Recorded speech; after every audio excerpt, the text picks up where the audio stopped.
I don't give a fuck if people ask, why aren't you drinking? Not even socially? That's a little extreme. You know what's extreme? Your poverty. Your fat, sloppy, unconditioned body is extreme. Your poor, negative, destitute mindset is extreme. It's an extreme example of what not to be to your kids, to your community, to your employees. So anyone that comes to me and says that a cocktail or two on a monthly basis is very acceptable, that's cool for you, bro. But I choose to be even more congruent. I choose to go up Maslow's hierarchy of needs to the point of self-actualization. I realize that life is a game, and the rules of the game demand that we constantly lean into growth, purpose, duty over desire, purpose over pleasure, become congruent with the man that we want to be, to live a life of fulfillment and significance without anxiety and depression, shame or guilt, a life of sovereignty and freedom, to have peace of mind, and to have sound sleep when I go to bed at night because I carry no weight of guilt and shame. That is the man, the idealized version of myself that I am building. And as my homie Wes Watson says, we all have a duty to become and create the most idealized version of ourselves, the man that we needed in our lives, and then to gift that man to the world. That is what I'm doing. That is what I want you to do.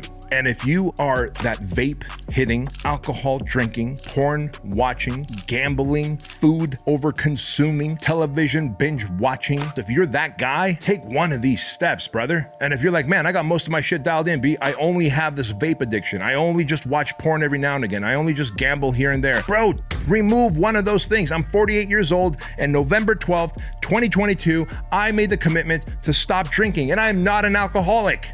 See, make no mistake about it, I was making good money, but I was not disciplined. I was making good money, but I wasn't getting enough sleep. I was making good money, but I wasn't working out consistently. I was making good money, but I wasn't eating right. I was making good money, but I was not living congruently to my core values. I had vices and addictions that I felt bad about, that I felt guilty about, that I felt shame about. And when you are feeling guilt, shame, anxiety, depression, it's usually because you are living incongruently with the man that you want to be. The 1.0 man wants to become the 2.0 man, and the 2.0 man, through your consciousness and conscience, shows up and knocks on your door by way of depression, anxiety, overwhelm, shame, guilt, etc. Until it finally, for me, led into a massive panic attack. I'm being very transparent and honest with you guys, because if you're like, well, I think I suffer from depression and anxiety. Listen, I understand depression's real, but I bet probably 2% of you out there have real clinical depression. The rest of you are living incongruently with the man that you want to be, just like I was, and therefore your conscience is reminding you that you want to be 2.0. You tell yourself that you're gonna live a better life, you're gonna be vice-free, that you're going to focus on your nutrition and your diet, and you're going to focus on your family and your mindset, but you don't, and you give into the pleasures and the desires of life, and you ignore your duty and your purpose, and as a byproduct, you begin to suffer in silence. And you know that most men live lives of quiet desperation,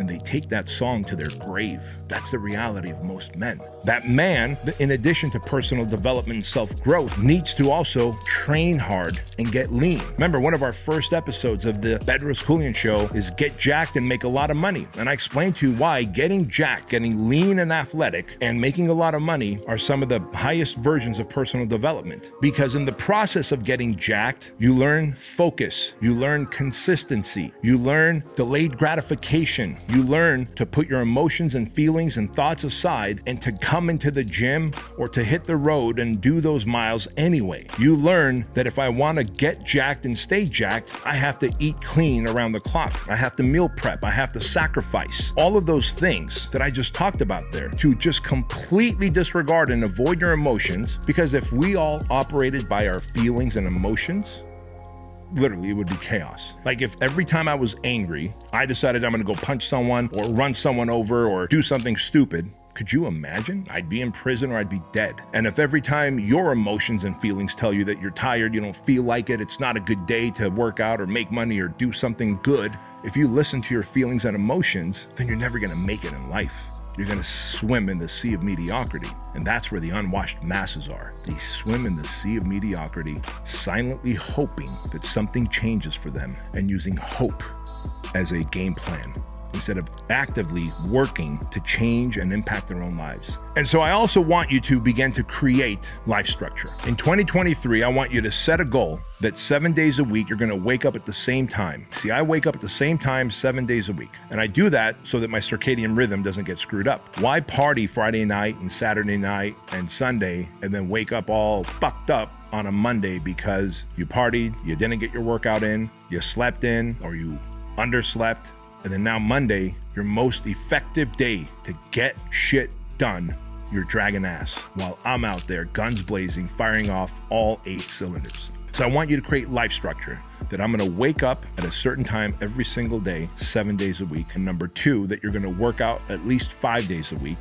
Number 3, that you're gonna eat clean 80% of the time. Number 4, you are going to actively become the congruent man that you want to be so that you don't suffer through anxiety and depression and guilt and shame. Like, your conscience knows what you should do. Recently, on November 12th, I stopped drinking. Now, I'm not an alcoholic. In fact, I drink like 1 or 2 cocktails a month.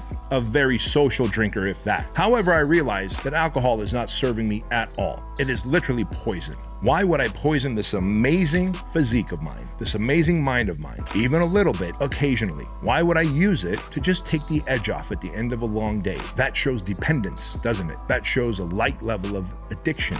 And so I removed one more vice out of my life. And that vice was not even negatively impacting my life one bit. I did it so that I can be a more congruent role model for you and for my children. I want them to know that I finally made a decision to not drink alcohol. I will role model to them what a superior man is versus telling them with my words. I will role model to them with my body, with the way I treat their mom, with the way I carry myself, with the money I make, the living conditions and experiences I give them. I will role model in every capacity. And the one tiny little thing that I still had that was just gnawing away at me was, why are you socially drinking?